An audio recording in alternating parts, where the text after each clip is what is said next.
څه کې عثمان خانه دی پریشان ناست یاره پریشانه په دې یم پیرک خانه برای ماښام ما خوب ولیدی په خوب کې مې دویم واده کړی دا کوم دی مشکل لري ای مشکل خدا دی زره ولاړ شو دا خوب مې کور ولاته تېر کړي نو هغې راته ویلې ویل برته دسه د ساعته ولکه راپور شي څو پر چې د طلاق نه څه کوې عثمانه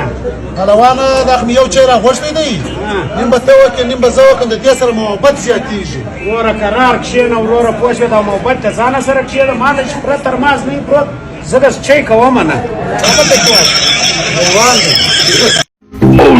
څنګه شو عثمانه د ملتان چکر څنګه موسم ولو عارف خانه په ملتان کې ډېره بېدرکه ګرمي وه یاره عثمانه تا چې د ملتانه سلواره وړې وه ما وخوړه اوس ګرده شتم دی غوړ غوړ کېږي چیرې والوه ولې په ډبې کې یار د کم ډبۍ ته ښکاره کړه دا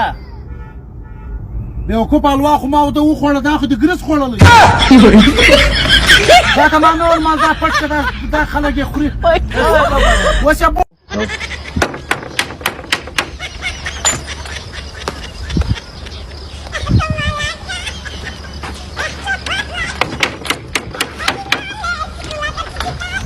دایسه زوجه دایسه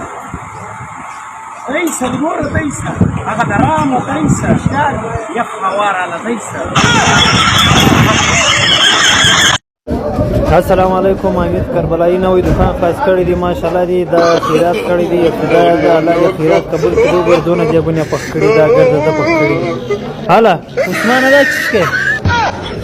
یا نه په ویډیو مو جوړه دا ته کې چی مارو جوړې نه راکړې ورشي سو بیا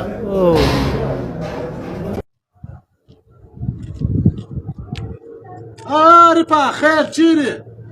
یار عثمان یوه میاشت تر مخه مې ورور په تور پاڼې پسې بازار استولی دا اوسه پورې نه دی راغلی او نو څه مشکل دی شنې پاڼې کور ته نشته ستا نو شنې چای پخې کړئ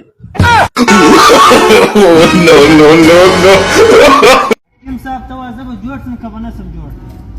جوړېږي یوه ګولۍ ده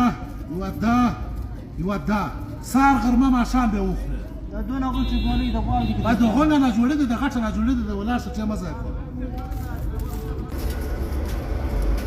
حکیم صاحب یو داسې دوایي راکړه کمزوری یم چې لږ طاقت راکړي ځوانه ته دی وکړه د شپې د وارې ډوډۍ خوره برجدېږه په هغې کې طاقت دی حکیم صاحب نو ډوډۍ ته څه معلومېږي دا اوس شپه ده که ورځ